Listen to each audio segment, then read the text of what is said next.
साथियों, हिंदी व्याकरण के इस दूसरे अभ्यास प्रश्न पत्र में व्याकरण के सभी बिंदुओं से प्रश्न लिए गए हैं। आप हिंदी व्याकरण से संबंधित पाठ्यक्रम की कोई भी परीक्षा में आप शामिल हो रहे हों, आपके लिए प्रश्न पत्र बेहद उपयोगी साबित होगा। और प्रश्न पत्र के उत्तर मेरे द्वारा पूर्णतः सुत्तम रूप से तैयार किए गए हैं और प्रश्न पत्र को बहुत ही ध्यानपूर्वक आपको हल करना है। वह वीडियो के अंत में कमेंट करके आपको बताना है कि आपके 50 में से कुल कितने प्रश्न सही हुए हैं। तो शुरू करते हैं पहला प्रश्न। और पहले प्रश्न में पूछा है कि निम्न इनमें से किस विकल्प में चप्पल चपला शब्द युग्म का सही अर्थ भेद है। चप्पल और चपला इन दोनों का अर्थ हमारे को बताना है कि इन नीचे जो विकल्प दिए गए हैं इनमें से किन में है ये। तो बिजली चंचल, चंचल बिजली, और बिजली लक्ष्मी, और लक्ष्मी अधीर। तो इसमें चप्पल है वो चंचल को कहते हैं और चपला है वो बिजली को कहते हैं। तो 2 नंबर विकल्प है वो इस प्रश्न का सही उत्तर होगा। दूसरे प्रश्न में कुल का नाश करने वाला वाक्यांश के लिए एक शब्द होगा। तो कुल का नाश करने वाला है उसके लिए एक शब्द है, वो इन चारों विकल्पों में से कौन सा होगा। कुलांगार, कुलकेतु, कुलावंतस और कुलंधर। तो इसमें कुलांगार है वो कुल को नाश करने वाले व्यक्ति को कहते हैं। तो 1 नंबर विकल्प सही होगा। 2 नंबर विकल्प में कुलकेतु दिया है। तो कुलकेतु उसे कहते हैं जो कुल का जो ध्वज होता है उसको। कुलावंतस कुल के आभूषण को कहते हैं और कुलंधर है वो कुल को धारण करने वाले को कहते हैं। फिर है 3 नंबर सवाल।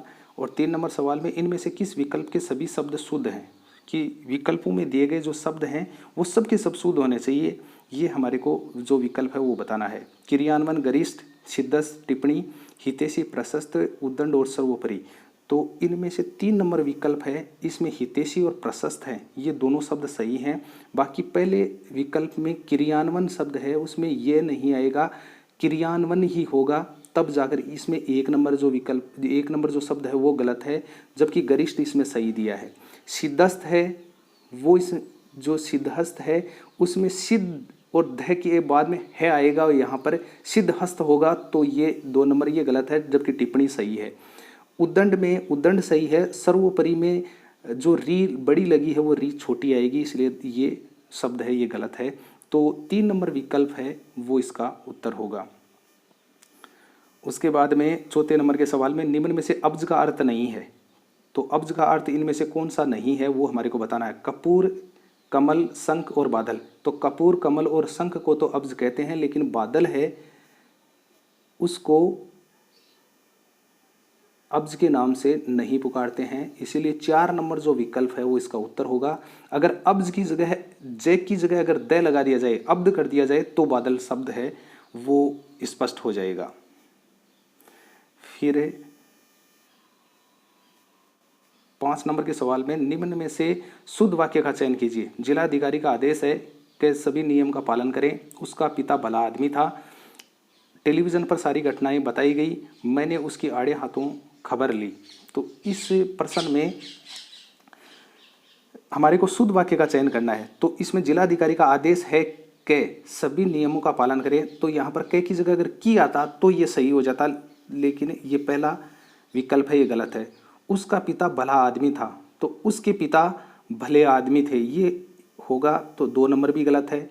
टेलीविज़न पर सारी घटनाएं प्रसारित की गई, बताई गई नहीं होगा, तो ये तीसरा भी गलत। और चौथा है कि मैंने उसकी आड़े हाथों खबर ली, मैंने उसको आड़े हाथों लिया, तो चौथा भी गलत है।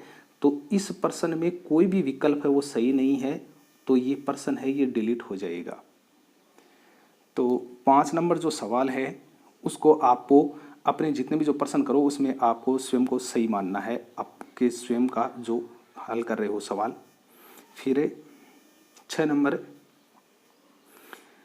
किस वाक्य में करण कारक के प्रसर्ग का प्रयोग नहीं हुआ है। इनमें से बताना है कि किस वाक्य में करण कारक है वो प्रयुक्त नहीं हुआ है। कारीगर ने पेचकस से ढक्कन खोला, गाड़ी पेट्रोल से चलती है, तराजू से सामान तोला जाता है, वह जयपुर से आज ही आया है।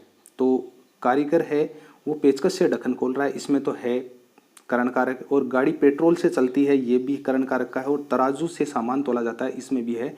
4 नंबर जो विकल्प है वह जयपुर से आज ही आया है, तो चौथे विकल्प में करण कारक का प्रयोग है वो नहीं हुआ है। 7 नंबर सवाल में कौन सा शब्द आग का पर्यायवाची नहीं है। अनिल, करसानु, पावक और हुतासन। तो करसानु, पावक और हुतासन ये तो आग के पर्यायवाची हैं, लेकिन अनिल है वो हवा का पर्यायवाची है, इसीलिए 1 नंबर विकल्प है वो 7वें का उत्तर होगा। 8वें नंबर के सवाल में इनमें से कौन सा शब्द है वो मैनिपुलेशन का हिंदी पारिभाषिक नहीं है। तो मैनिपुलेशन जो शब्द है वो इनमें से किस विकल्प में अर्थ है वो अपना नहीं बता रहा है। तो मैनिपुलेशन है वो हस्तकौशल को कहते हैं, जोड़ तोड़ को भी कहते हैं और प्रकलन को भी कहते हैं। अतिशयता है वो मैनिपुलेशन से संबोधित नहीं करते हैं। अतिशयता को एक्स्ट्रा EXTRAVAGENCE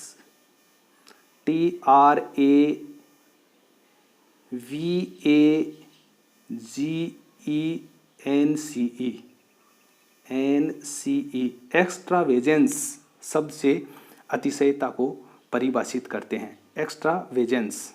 फिर 9 नंबर सवाल में एक स्थान पर स्थिर न रहना अर्थ को व्यंजित करने वाला मुहावरा है। धरती पर पाँव न पड़ना, पाँव उखड़ना और पाँव के नीचे से जमीन खिसकना, पाँव में सन्नीचर होना। तो एक स्थान पर स्थिर न रहना के लिए पाँव में सन्नीचर होना जो मुहावरा है उसको हम प्रयुक्त करते हैं। धरती पर पाँव न पड़ना, बहुत तेज दौड़ना और पाँव उखड़ना, अपने कदम पीछे हटा लेना और पाँव के नीचे से जमीन खिसक जाना, अचानक किसी खबर से सहम जाना। तो इन तीनों के अर्थ हैं वो ये होंगे। फिर किस शब्द का संधि विच्छेद सही नहीं है। इनमें से जो सही संधि विच्छेद नहीं है उसका हमारे को चयन करना है। वांग्मय का वाक प्लस मय, सदानंद का सदा प्लस आनंद, सत्शास्त्र का सत प्लस शास्त्र और रामायण का राम प्लस ऐन।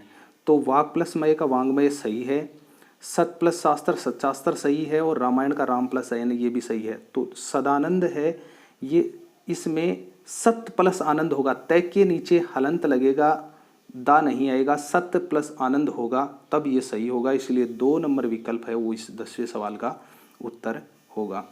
फिर 11 नंबर सवाल में कौन सा समासिक पद अव्ययभाव समास का उदाहरण है। अव्ययभाव समास है उसका उदाहरण हमारे को बताना है। यावत जीवन कामचोर आप बीती शक्तिहीन। तो यावत जीवन है, यावत जीवन है उसमें अव्ययभाव समास का प्रयोग हुआ है। बल्कि उसके बाद में नीचे वाले जो विकल्प दिए गए हैं, कामचोर काम से जीत चुराने वाला, तो इसमें अपादान कारक तत्पुरुष समास हो जाएगा। आप पर बीती, इसमें आप बीती है, इसमें आप पर बीती, इसमें अधिकरण तत्पुरुष समास होगा। और शक्तिहीन, इसमें शक्ति से हीन, इसमें अपादान कारक तत्पुरुष समास होगा। तो नीचे वाले तीनों में ये जो समास है ये होंगे।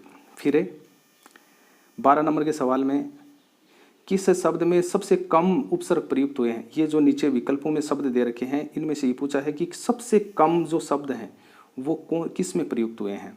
प्रत्युपकार, अवलोकन, अभ्यागत और अवस्थित। तो इसमें प्रति और उप, इसमें 2 उपसर्ग लगे हैं इसलिए इसमें तो 2 हैं। अवलोकन में अव प्लस लोकन, इसमें एक ही है, अव उपसर्ग है वो लगा है। अभ्यागत में अभि प्लस आ प्लस गत, तो इसमें भी 2 उपसर्ग लगे हैं। अव्यवस्थित में ए प्लस वी प्लस औ, इसमें 3 लगे हैं उपसर्ग और स्थित हो जाएगा। तो इसमें 2 नंबर जो विकल्प है उसमें सबसे कम उपसर्ग प्रयुक्त हुए हैं। तो 12वें सवाल का जो उत्तर है वो 2 नंबर होगा। 13 नंबर सवाल में इनमें से किस शब्द में लिंग की दृष्टि से परिवर्तन नहीं होता है।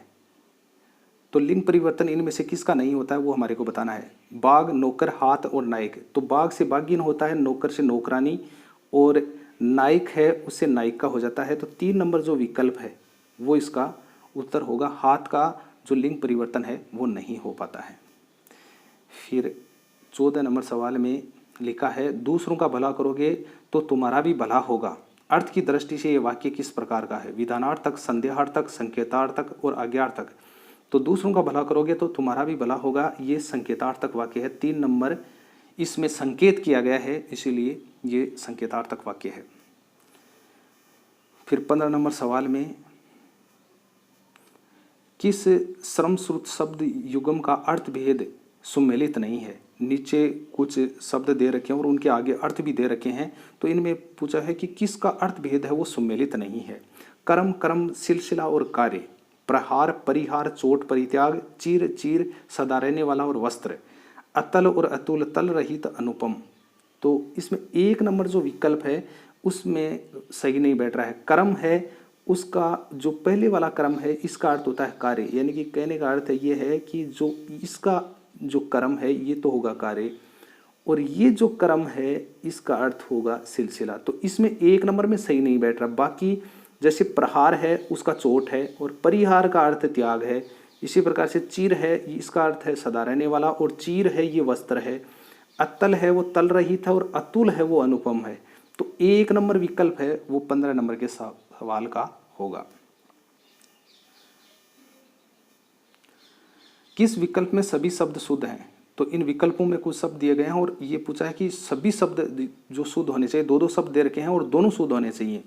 तो पुनरावलोकन और क्रियान्वयन, हितैषी, न्योता, निरवलंब, सिद्धस्थ, दंपति, प्रशस्त। तो इसमें निरवलंब और सिद्धस्थ हैं, ये दोनों शुद्ध सटीक सही हैं।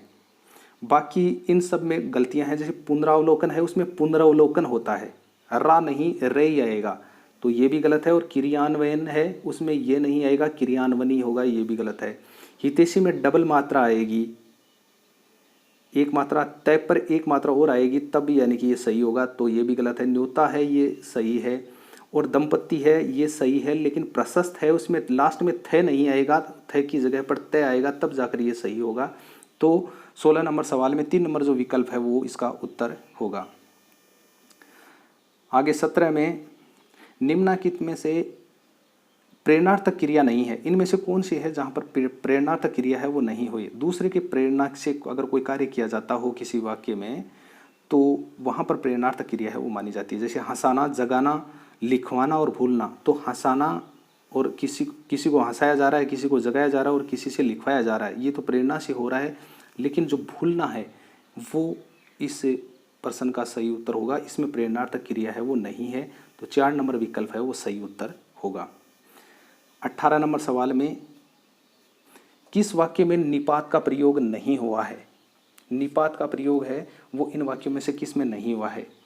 निपात है उसका प्रयोग हम किसी वाक्य में किसी शब्द के पर जोर देने के लिए कुछ शब्दांशों का प्रयोग है वो करते हैं। तुम कहाँ तक जा रहे हो? मैं भी साथ चलूँगा। वह तो नहीं चलेगा, वह पढ़ाई कर रहा है।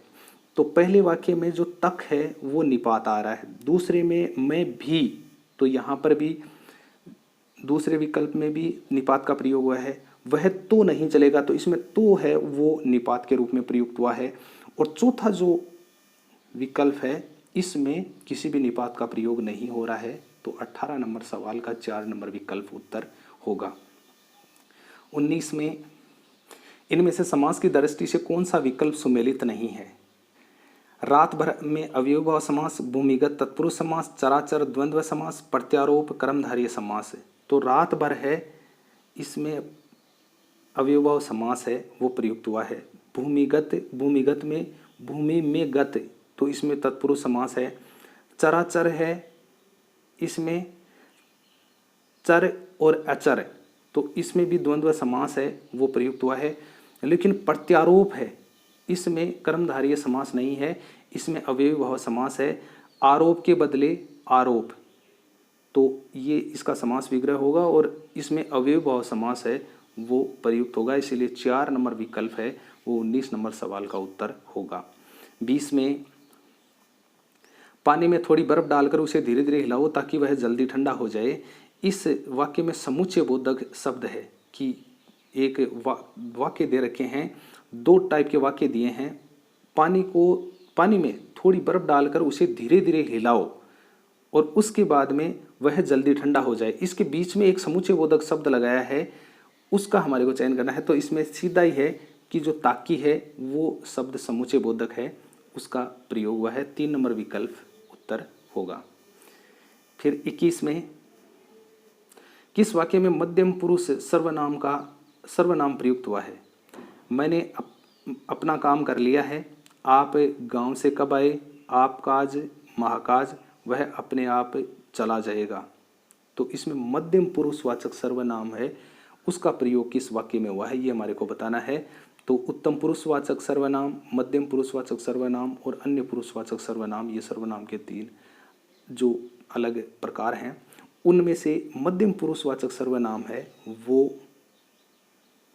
2 नंबर विकल्प है, इसमें प्रयोग हुआ है। आप गांव से कब आए, तो 2 नंबर विकल्प है वो इसका उत्तर होगा। 22 में इनमें से कौन सा कथन सही नहीं है?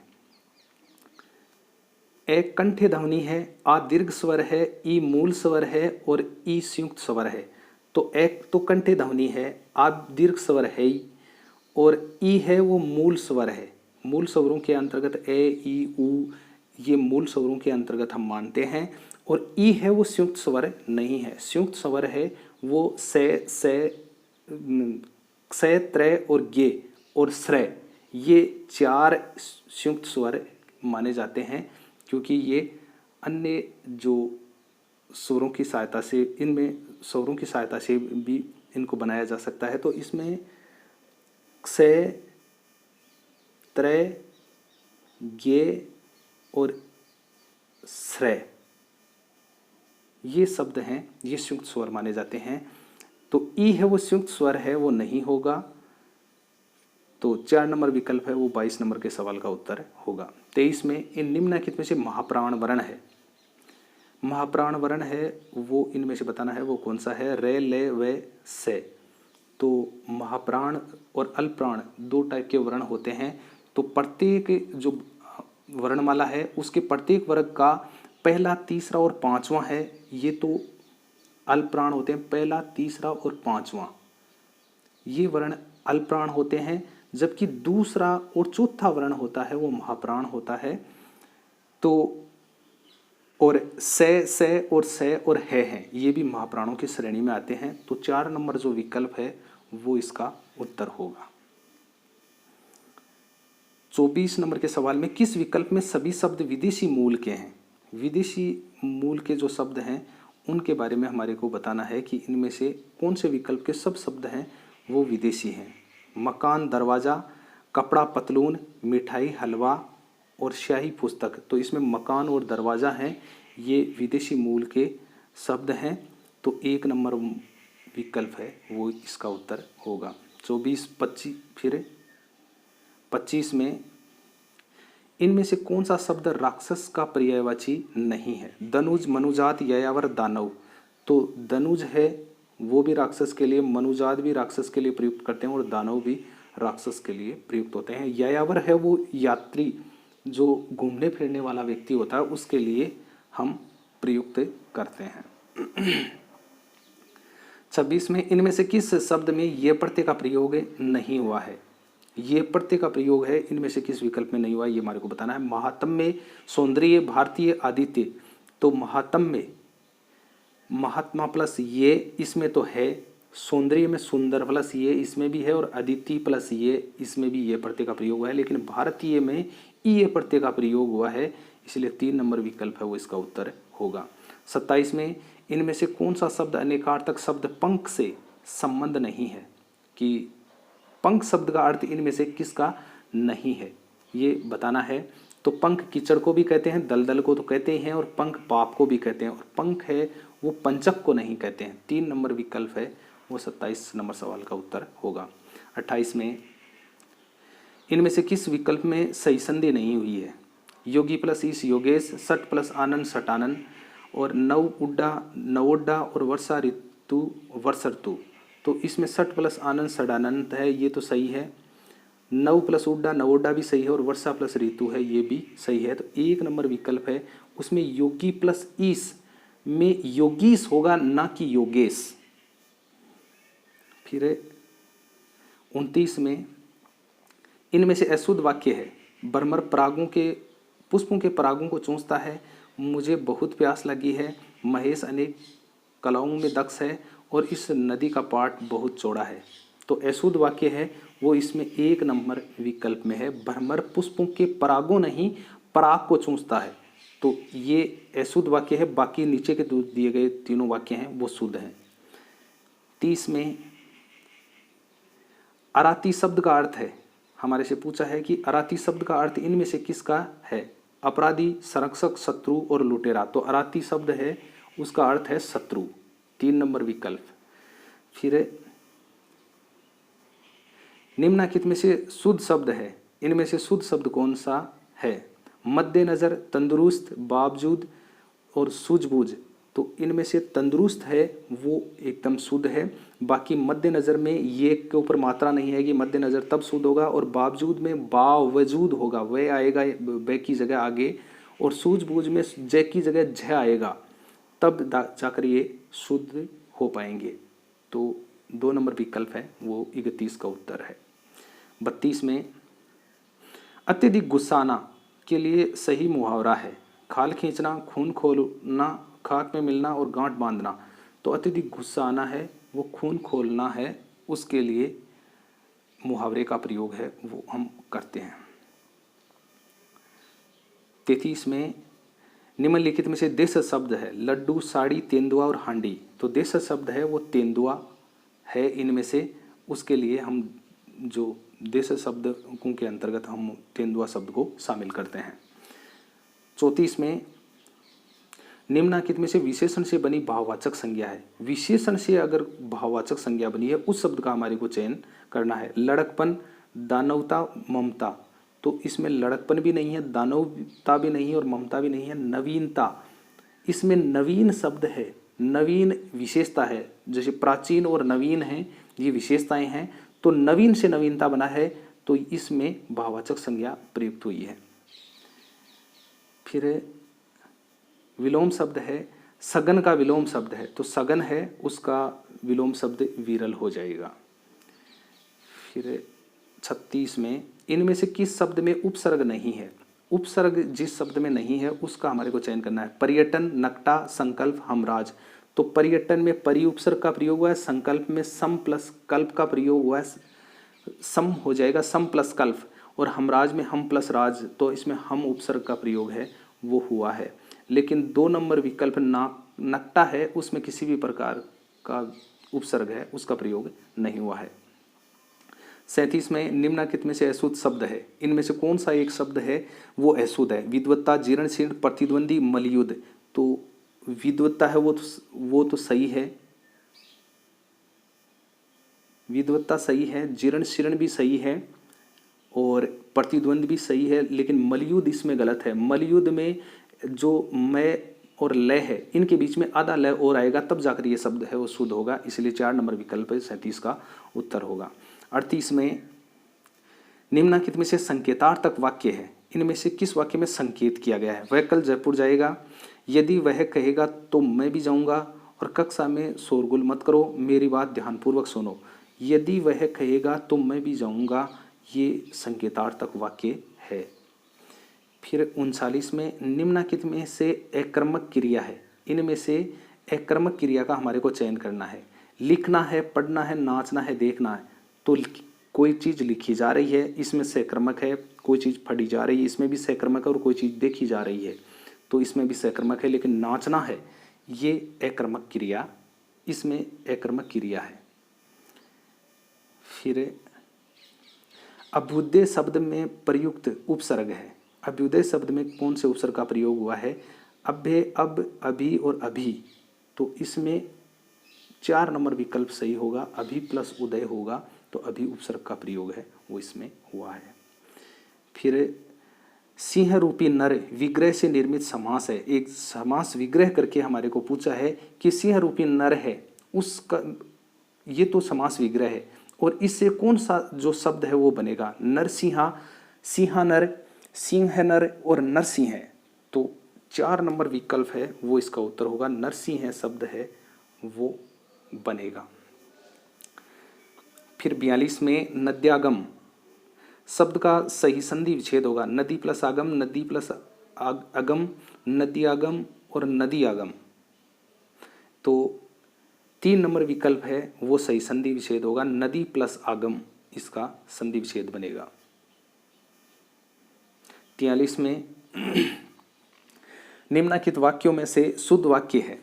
मेरे को पाठ याद करना है, मेरे को पाठ करना है, और मुझे पाठ याद करना है, और मुझको पाठ याद करना है।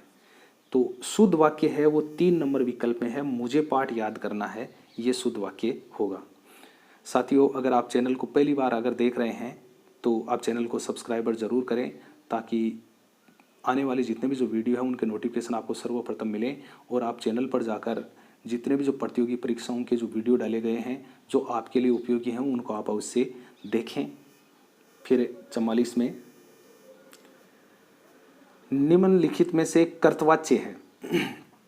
लड़की द्वारा पत्र लिखा जाता है, संगीता से पत्र लिखा जाता है और मैं प्रतिदिन खेलता हूँ और बालक से पढ़ा नहीं जाता। तो इसमें कर्तवाच्य बताना है। कर्तवाच्य, कर्मवाच्य और भाववाच्य, ये वाच्य के 3 प्रकार हैं।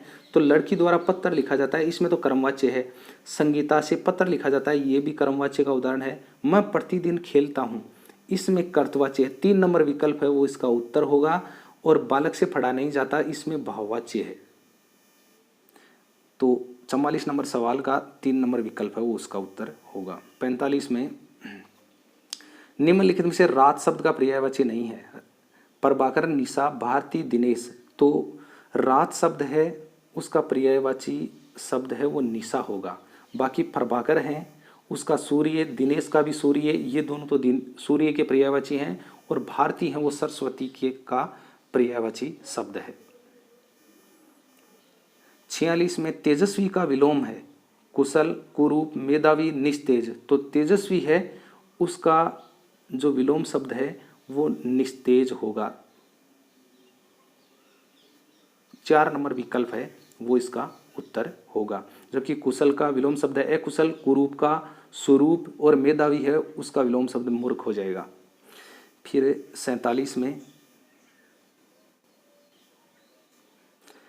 कौन सा विकल्प सुमेलित नहीं है। रोंगटे खड़े कर देने वाला, लोमहर्षक, वह भोजन जो नित्य गरीबों में बांटा जाए, सदावर्त, बिना पलक झपकाए, निर्निमेष, अनुकूल प्रतिकूल स्थितियों पर पूरा सोच विचार, अन्य मनैसक।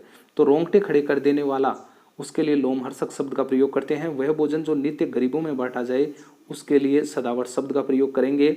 और बिना पलक झपकाए उसके लिए निर्निमेष शब्द का प्रयोग होता है। जबकि अन्य मनैसक है इस शब्द का प्रयोग है जिसका मन कहीं अन्य जगह पर लगा हो उसके लिए अन्य मनैसक शब्द का प्रयोग करते हैं। इसलिए 4 नंबर जो विकल्प है वो इसमें सही नहीं है।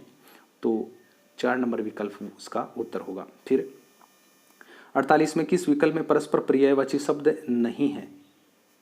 2 शब्द दे रखे हैं और इसमें पूछा है कि कौन से विकल्प में दोनों शब्द हैं वो पर्यायवाची नहीं है। हरिण और कुरंग, अतिथि, अभ्यागत, पहाड़, शैलजा, चावल, अक्षत। तो हरिण और कुरंग हैं ये तो दोनों सही हैं, पर्यायवाची हैं अपने आप में। अतिथि और अभ्यागत भी पर्यायवाची हैं। और चावल और अक्षत हैं ये भी दोनों आपस में पर्यायवाची हैं। लेकिन पहाड़ और शैलजा है, इसमें पहाड़ अलग है और शैलजा है वो पार्वती के लिए प्रयुक्त होता है। तो 3 नंबर विकल्प है उसमें परस्पर पर्यायवाची शब्द हैं वो नहीं है। 49 में किस विकल्प में गलत संधि हुई है। देखना है इनमें से किस विकल्प है उसमें गलत संधि हुई है। पितृ अनुमति, पितृ अनुमति, स्वागत, सु प्लस आगत, सप्तर्षि, सप्त प्लस ऋषि और महेंद्र, मही प्लस इंद्र, महेंद्र। तो इसमें गलत संधि है वो मही प्लस इंद्र, महेंद्र में हुई है। मही प्लस इंद्र से महेंद्र नहीं महींद्र बनेगा। मैं ही और न आदा और द के नीचे रहे, महींद्र बनेगा। तो 4 नंबर विकल्प है वो इसका उत्तर होगा। बाकी ऊपर दी गई जो संधियां हैं वो सभी अपने आप में सही हुई हैं। अंतिम 50 नंबर के सवाल में द्वंद्व समास से संबंधित पद हैं। कौन सा द्वंद्व समास का पद है इनमें। बीचों बीच, अनचाहा, इगतीस और यथाशीघ्र। तो बीचों बीच में, बीच ही बीच में, इसमें तो अव्ययभाव समास का प्रयोग हुआ है। अनचाहा है इसमें नए तत्पुरुष समास का प्रयोग हुआ है। इगतीस में 1 और 30 इसमें द्वंद्व समास का प्रयोग हुआ है। इसीलिए 3 नंबर विकल्प इसका उत्तर होगा। और यथाशीघ्र, शीघ्रता के अनुसार इसमें अव्ययभाव समास का प्रयोग हुआ है। तो साथियों इस तरह से आपके ये 50 प्रश्न हैं ये पूरे हो चुके हैं। मैंने पूरा प्रयास किया है कि इन प्रश्नों में जहाँ जहाँ पर भी अगर कहीं पर व्याख्या करने की ज़रूरत पड़ी है तो मैंने उनकी व्याख्या पूरी रूप से स्पष्ट रूप से की है। और अगर आप वीडियो को एक बार फिर से भी देखें क्योंकि बहुत से प्रश्न हैं वो इसमें एक प्रश्न में कई प्रश्नों में 4 प्रश्न निकले हैं। तो आप इनको एक बार वीडियो को फिर भी अवश्य देखें। और साथियों, हिंदी व्याकरण से संबंधित इससे पहले का प्रश्न पत्र अगर आपने नहीं देखा है तो चैनल पर जाकर अवश्य देखें। और आप चैनल को अगर पहली बार देख रहे हैं तो चैनल को सब्सक्राइब अवश्य करें ताकि आने वाले वीडियो का नोटिफिकेशन है वो आपको मिलते रहें।